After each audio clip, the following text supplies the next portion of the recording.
National Herald case में बढ़ी सोनिया गांधी और राहुल गांधी की मुश्किलें।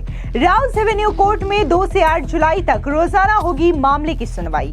सोनिया गांधी राहुल गांधी पर कोर्ट में ईडी का बड़ा खुलासा।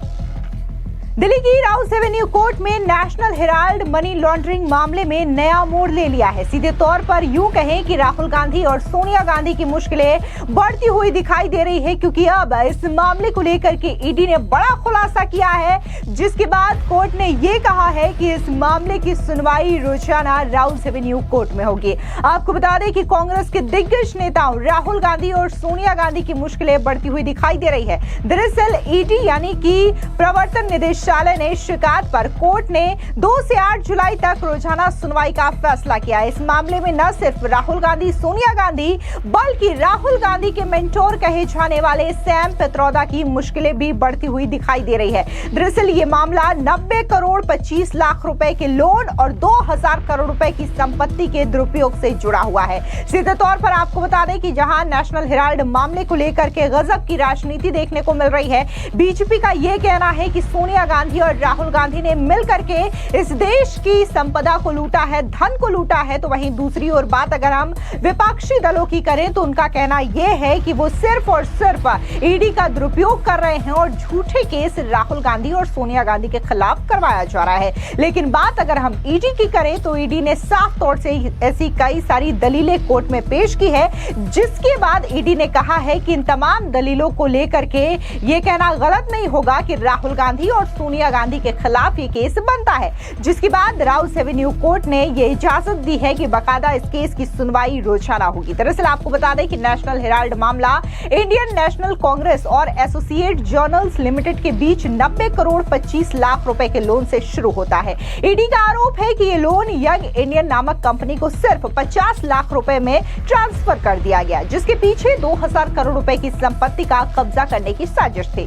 कोर्ट ने ईडी से सवाल किया कि एजीएल की संपत्ति का असली मालिक आखिर कौन है, क्या शेयर धारक ही मालिक है। आपको बता दें कि इस सवाल का जवाब जुलाई की सुनवाई में मिल सकता है। ईडी ने कोर्ट में दावा किया है कि यंग इंडियन एक मुखौटा कंपनी है, जिसका इस्तेमाल जनता के दान के पैसे को निजी हितों में बदलने के लिए किया गया। आपको बता दें कि एडिशनल सॉलिसिटर जनरल यानी कि एएसजी एसवी राजू ने कहा कि सोनिया और राहुल गांधी के पास यंग इंडियन के 76% शेयर है और उन्होंने 50 लाख रुपए में 90 करोड़ 25 लाख रुपए की संपत्ति पर नियंत्रण कर लिया। ये धोखाधड़ी का साफ मामला है, ऐसा ईडी ने दावा किया है। आपको बता दें कि ईडी के वकील जोहेब हुसैन ने कोर्ट में कहा है कि कांग्रेस को दान देने वाले लोग इस मामले के असली पीड़ित हैं। दान और सदस्यता शुल्क पार्टी के काम के लिए लिया गया था, लेकिन इसे एजीएल जैसी व्यावसायिक कंपनी को लोन के रूप में दे दिया गया। हुसैन ने दावा किया है कि यह जनता के भरोसे के साथ एक बहुत बड़ा खिलवाड़ है। ईडी ने कोर्ट में यह भी बताया कि आरोपियों ने एजीएल की संपत्तियों से किराए के रूप में 142 करोड़ रुपए की कमाई की, जो मनी लॉन्ड्रिंग का हिस्सा है। एएसजी राजू ने कहा कि अपराध लगातार चल रहा था और नवंबर 2023 में संपत्तियों को जब्त करने का इसका फायदा उठाया गया। कोर्ट अब इस बात की गहराई से जांच करेगा कि क्या ये वाकई मनी लॉन्ड्रिंग का मामला है या नहीं है। आपको बता दें कि स्पेशल जज ने इस मामले को गंभीरता से लिया।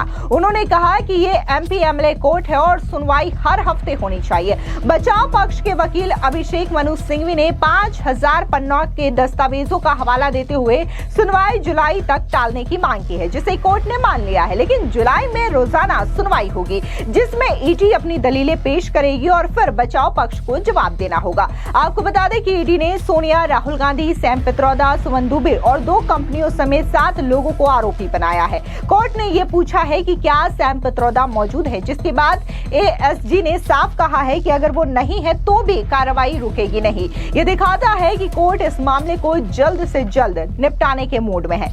इस बीच आपको बता दें कि राजस्थान से मंत्री और बीजेपी के नेता राज्यवर्धन सिंह राठौर का बयान भी सामने आया।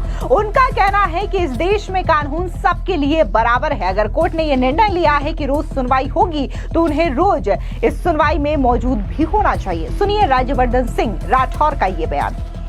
देखिए, भारत कानून से चलता है और कानून के अंदर सब बराबर है। राहुल गांधी हैं, सोनिया गांधी हैं, जो नेशनल हेराल्ड के अंदर उनके नाम आए हैं, वो कोर्ट के अंदर उनकी सुनवाई हो रही है और उनके ऊपर जो चार्जेस लगे हैं वो चार्जेस का जो एक्सप्लेनेशन है वो कोर्ट में आकर करें।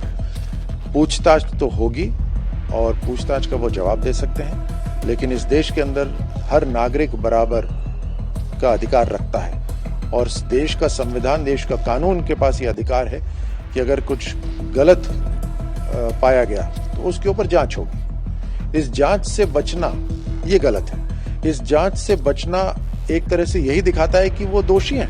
मैं नहीं कह रहा, अगर वो जांच से बचना चाहते हैं तो क्यों बचना चाहते हैं, ये प्रश्न उठता है। जैसे किसी भी आम नागरिक के ऊपर जांच हो सकती है तो वैसे ही ये विशेष नागरिक नहीं है, इनकी भी जांच होनी चाहिए और इन्हें जांच के लिए पेश होना चाहिए। वहीं दूसरी ओर बीजेपी के प्रवक्ता शहजाद पूनावाला ने भी कांग्रेस पर करारा पलटवार किया और कहा कि लूटा है तो लौटाना होगा।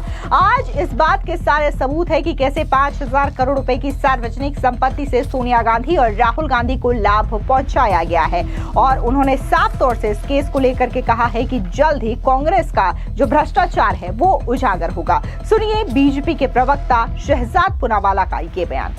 देखिए, जिसने लूटा है उसे लौटाना पड़ेगा। ईडी का मतलब entitlement of dacoity, entitlement of dynasty to लूट नहीं हो सकता। जो नेशनल हेराल्ड का केस है वो एक क्लासिक केस है कि जनता का माल, सार्वजनिक संपत्ति जो है उसको अपनी जेब में डाल। ये नेशनल हेराल्ड में जो प्रॉपर्टीज थी ये फ्रीडम फाइटर्स की थी, 5,000 करोड़ की प्रॉपर्टी थी। उसका बेनिफिशियल इंटरेस्ट कैसे यंग इंडियंस नाम के स्पेशल पर्पज व्हीकल से अक्यूज नंबर 1 और अक्यूज नंबर 2 सोनिया गांधी और राहुल गांधी के इंटरेस्ट में किया गया, आज उसके सारे प्रमाण कोर्ट के सामने आ चुके हैं। अभी प्रोसीडिंग्स में बताया भी गया है कि कैसे प्रोसीड्स ऑफ क्राइम एंजॉय किया गया, रेंटल इनकम एंजॉय की गई। पर फिर भी लूटने के बाद, चोरी के बाद सीनाजोरी करने का कुछ लोग अपना अधिकार समझते हैं। मानो करेंगे हम भ्रष्टाचार, बोलेंगे इसे अपने परिवार का अधिकार, कार्रवाई कोर्ट के द्वारा हो तो चिल्लाएंगे अत्याचार अत्याचार और खेलेंगे विक्टिमहुड कार्ड। ये विक्टिमहुड कार्ड क्यों खेला जा रहा है? ये केस की शुरुआत किसी सरकार ने नहीं, कोर्ट के द्वारा हुई यूपीए के जमाने में। हाई कोर्ट और सुप्रीम कोर्ट से इनको राहत नहीं मिली। आईटी का मामला भी हाई कोर्ट सुप्रीम कोर्ट में गया, तब भी इस परिवार को राहत नहीं मिली। और एक तो चोरी भी करना है और उसके बाद सीनाजोरी भी करना है।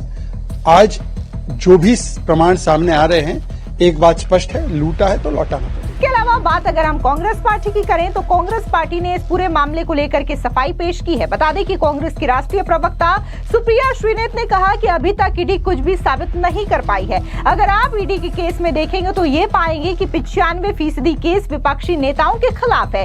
ईडी इस केस में कोई भी आरोप साबित नहीं कर पाएगी। सुनिए कांग्रेस की प्रवक्ता सुप्रिया श्रीनेत का ये बयान। ऐसा है कि ईडी की जो साख है वो पूरा हिंदुस्तान जानता है। ईडी अब बीजेपी की फ्रंटल एजेंसी बन चुकी है। ईडी को एक चार्जशीट दायर करने के लिए 365वें दिन तक का इंतजार करना पड़ा, क्योंकि उनके पास कोई पुख्ता सबूत, पुख्ता चार्ज ही नहीं थे। ये करीब 10-15 सालों से केस चल रहा है, अभी तक ईडी कुछ भी प्रूफ नहीं कर पाई है। 100 बात की एक बात यह है कि यंग इंडिया एक नॉट फॉर प्रॉफिट पुरानी एक्ट के अंदर सेक्शन 25, नई एक्ट के अंदर सेक्शन 8 की कंपनी है, जिससे एक नया पैसा प्रॉफिट, डिविडेंड या किसी भी तरह का मुनाफा किसी शेयर होल्डर को मिल नहीं सकता है। इतनी सिंपल सी बात ईडी के लोग भी समझते हैं, ये सरकार भी समझती है।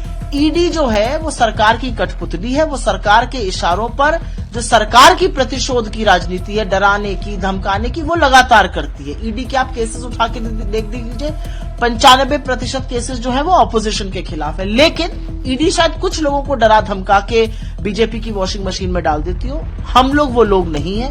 ईडी के पास कोई पुख्ता सबूत नहीं है। ईडी का पूरा केस जो है वो इसी कोर्ट में धराशायी होगा, ताश की गड्डी की तरह बिखर जाएगा, क्योंकि ईडी मनगढ़ंत आरोप लगा रही है और जो साक्ष्य और सबूत है वो पूरी तरह से दिखाते हैं कि डेट इक्विटी में कन्वर्ट हुआ, जो कि केंद्र की सरकार एनसीएलटी में रोज करती है, और इसमें कोई भी आरोप सिद्ध नहीं कर पाएगी ईडी, ये आपको मैं बता सकती हूँ। दरअसल आपको बता दें कि 2 से 8 जुलाई तक होने वाली सुनवाई में कोर्ट ये तय करेगी कि ईडी की शिकायत पर चार्जशीट को स्वीकार किया जाएगा या नहीं। अगर कोर्ट ने चार्जशीट पर संज्ञान लिया तो सोनिया गांधी और राहुल गांधी की मुश्किलें और भी ज्यादा बढ़ सकती है। इस मामले में हर नया खुलासा राजनीतिक गलियारों में हलचल मचा रहा है और अब सवाल ये उठता है कि अगर वाकई में सोनिया गांधी और राहुल गांधी को लेकर के चार्जशीट में ये फाइनल हो जाता है तो क्या उनकी गिरफ्तारी होगी या नहीं होगी। फिलहाल जब ईडी ने राहुल गांधी और सोनिया गांधी को सवाल जवाब के लिए बुलाया तब तक तमाम कांग्रेसी जो है वो सड़कों पर उतर करके धरना प्रदर्शन करते हुए भी दिखाई दिए। फिलहाल इस पूरी खबर पर आपकी क्या राय है, कमेंट सेक्शन में जरूर बताएं। धन्यवाद।